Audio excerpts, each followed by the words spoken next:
Hey guys, welcome back to another video. In this video, I'm going to be showing you guys 4 different money-making methods that can make you rich. Now these methods range from 6 mil all the way up to 20 mil per hour. Some of them are AFK and some of them are not. So hopefully you find a method in here that fits your playstyle. Anyway, let's jump into the methods. So starting off with the first method, we have making Dinosaur Propellant. Now this method was actually reworked fairly recently, so the price of Dinosaur Propellant, it is still stabilizing, but you can make some pretty good GP per hour.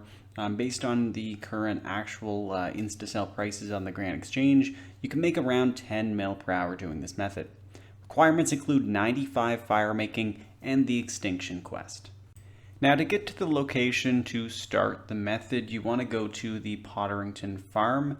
You can just run south from there and you'll basically just teleport on the mystical tree, teleport to Bill's experimentation, and then you can start the quick little mini game to get the Dinosaur Propellant. So to start the mini game, you want to go over to the Storm Barn. You'll notice that you get a full inventory of these Rex creatures. You just want to go feed them on the 4 different troughs. So the first one is just south of the Storm Barn. Then there's one just over here. You also have one there and then up the hill.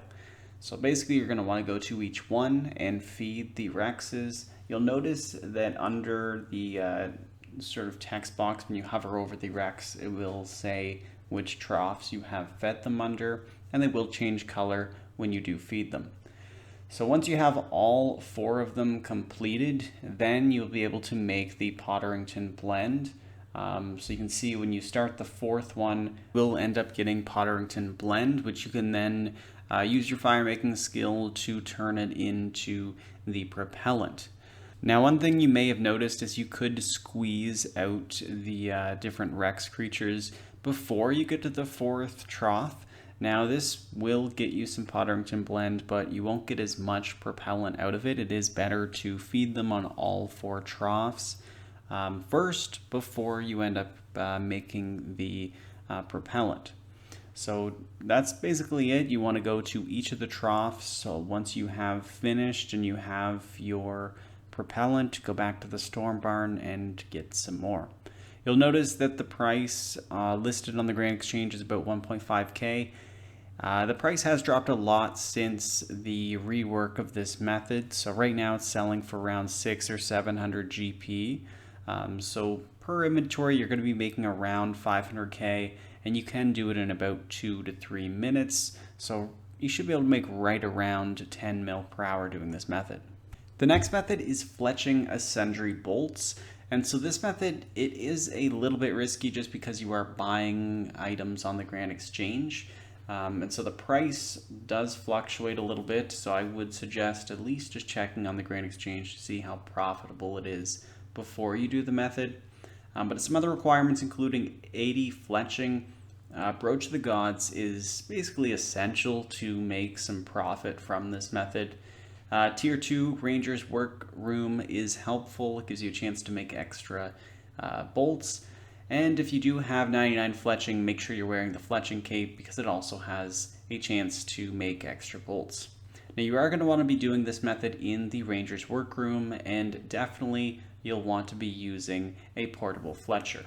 So to make the Ascendri bolts, you will need some Hydrix bolt tips and some Ascension bolts. You will notice that if you do price check both of them, the price is slightly higher than the Ascendri bolts. The reason for that is because you are going to be making extra arrows and saving your actual ingredients, so the Hydrix bolt tips and the Ascension bolts, when you are making these Ascendri bolts. And you do that because you will be using the portable Fletcher, you'll have your fletching skill cape, Ranger's Workroom, Brooch of the Gods, things like that. It will help you make more arrows. So you'll see that I have enough ingredients to make 2,000 Ascendri bolts, but I will end up making 2,500. And the reason for that is those extra boosts. You can also notice that by making the arrows, you have 100 seconds of AFK time. So this is a really great AFK money maker. It does only 6 mil per hour, but the AFK part does really help the appeal. Now you will see that I made 2,500 Ascendri bolts. And so if I do price check them, if you remember the price check earlier for the ingredients was nearly 19 mil. So you can see I made roughly 400 or 500K off of these Ascendri bolts. Now one thing to note is if you do high alch them, so if you do put them in your alchemizers, you will be making much more profit. You can see that the alch price is 25 mil. So that's personally what I do. I would put these in my MK Alchemizer 2, and then after a week of filling up the machines, I would have made much more profit. And that's why people even buy these on the Grand Exchange and whatnot as well.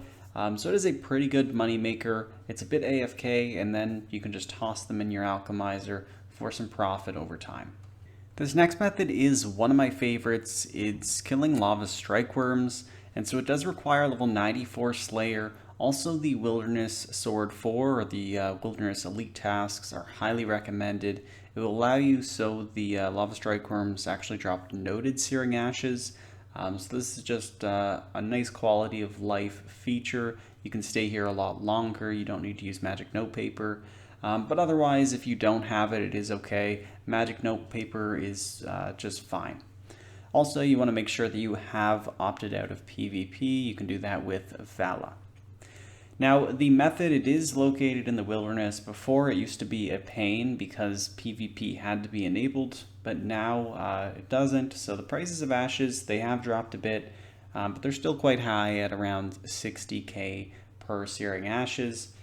So you will be making around 12 mil per hour doing this method, and it is pretty consistent.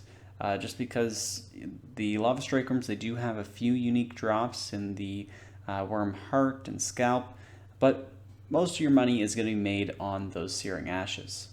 So lava strykewyrms are located at around level 35 to 40 wilderness, just before the lava maze. So the fastest way to get here is to teleport to the wilderness herb patch and then just run west.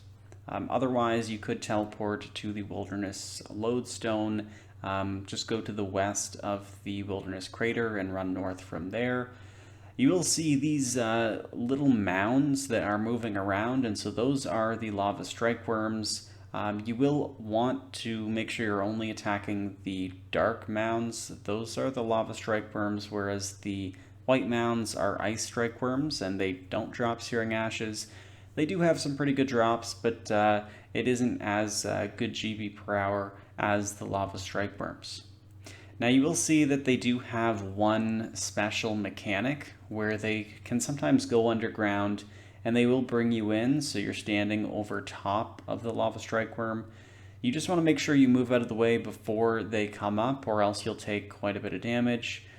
Sometimes they do also go underground and then go to you. Again, just move your location so they don't come up and hit you for quite a bit of damage. And so the method, it is pretty easy. If you do bring some pretty good gear, there's really no worry about defeating the lava strykewyrms. I just use Soul Split, and sometimes I turn on my Penance Aura to make it a little bit more AFK. But they do hit fairly hard, but if you are using Soul Split or even food or anything, you'll be fine. So it is a pretty good method. It is, somewhat semi-AFK. You just need to continue to attack the lava strykewyrms. Do watch out for their sort of mechanic, but even if you do get hit by one, it probably won't kill you. So it is a pretty easy method, and you can make 12 mil per hour doing it. The last method in this guide is Big Game Hunter. So this is a really great skilling moneymaker. You can sort of think of Big Game Hunter as a skilling boss. Requirements, at least for the mid-tier, Big Game Hunter is 80 to 90 Hunter, 90 if you want to do all three mid-tier dinosaurs. Also 70 Slayer, and then you want to have a lot of mobility when you are doing this skilling boss. So you want to have double surge, you want to have the mobile perk, and if possible, you want to have the Hunter Lodge upgrades, but of course, you can only get those if you have done Big Game Hunter before. So if this is your first time, just try it out without, and you will accumulate some hunter marks, which you can buy some upgrades to make Big Game Hunter a bit easier and a bit faster. So to start, you want to make sure you have the right bait. So I am hunting the Ceatops, which requires the raw arcane Dinosaur meat. And to start, I just want to make sure that I have some of this meat in my inventory, and then I can go to the pad over there to just start the encounter.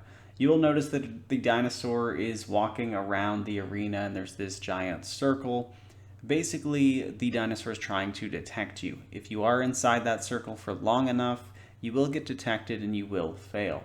So you will want to continually avoid the circle by running around, using surge, bladed dive, things like that. Sometimes there is a tall patch of grass, which if you are standing in, the dinosaur won't be able to see you. So that can be helpful. You can see it's just to the right of my screen right now. So if I did stand in that grass, then the dinosaur wouldn't see me. The goal of this skilling boss is to build up ballistas and then bait the trap in the middle to take down the dinosaur. So to build the ballista, you require 1 wood and 1 vine, which you can harvest from around the arena. You will notice that I do have the Dwarven Chain Axe, which allows me to gather double the resources, so that's a helpful item to have as well. But once you do have enough, you can start building the ballistas and the baiting spot in the middle. You will notice that I started out with just chopping a bunch of logs and making spears. The resources that you do gather, they do stay with you for the next encounter as well. So you can sort of stack up a bunch of resources to just continually do the next few encounters. So I start usually by just stacking up a bunch of spears and then getting a full inventory of logs and some vines. And then I can go over and start building the ballista spots. So once you build all 3, you can then start by loading them with actual ballistas. And so you will notice that you can create these spears in your inventory with the logs, basically through fletching. Then you need to tip them with poison. So the first time you are encountering a dinosaur, you don't know what poison type it is weak to. So in this arena, I have the option between red and blue. So since it's the first time, I'll pick 1 red and 2 blue, and I'll shoot the ballistas and see which one does the most damage. The one it's weak to will deal 30,000 damage, which means, as you can see, it has 90,000 health. So if you get the right poison, you can take them down in 1 hit. And so after you do the first encounter, you will know what it's weak to for that basically duration. You can hunt these dinosaurs for about 30 minutes at a time. And then for the next few encounters, you can just use what it's weak to and take it down in 1 run. So you can see I just baited the trap. I armed the ballistas with 2 blue tipped spears and 1 red. And so you can just skip this, but we'll just go through the cutscene. You can see the 30,000 was red, and the blue did 7,500. So I know it is weak to red. So now it has 60,000 health left. I just need 2 red spears to take it down. So I'll just rebuild one of the ballistas, and I'll get the 2 red spears and bait the middle trap and take down the dinosaur. Now in terms of the loot from the dinosaurs, the mid-game dinosaurs, they are really great because you do make a lot of profit off of their meat. Their meat is required for the high tier big game hunter, and the reason why people do that is they have a chance at getting the tribal fin, the volcanic fragments, and the superior longbone, which essentially just help you make the pterosaur maul. So this bait that you can get from the mid-tier dinosaurs, it is pretty valuable. This one right here, it's right around 230k per meat. You can get 1 to 2 per encounter per successful encounter. So you're going to be making around 400 or 500k every time, no matter what.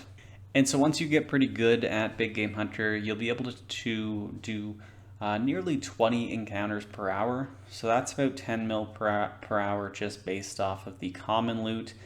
And then of course they do have a chance at the Dragonmatic. So it's a 1 in 101 chance, and they do sell for around 60 mil. And as you can see, I actually got extremely lucky when filming this clip. I did get a Dragonmatic, and so that just goes to show you, how much money you can make pretty fast doing this method. But usually you would expect to get a Dragonmatic every 5 or 6 hours or so. And that really does boost the GP per hour. But overall, just the common and uncommon loot, it's pretty decent too. And so that is it for this money making guide. I really hope you guys found this high level money making guide helpful. And if you did, make sure to hit the thumbs up button and subscribe for more RuneScape 3 content. And I'll see you all in the next one. Peace.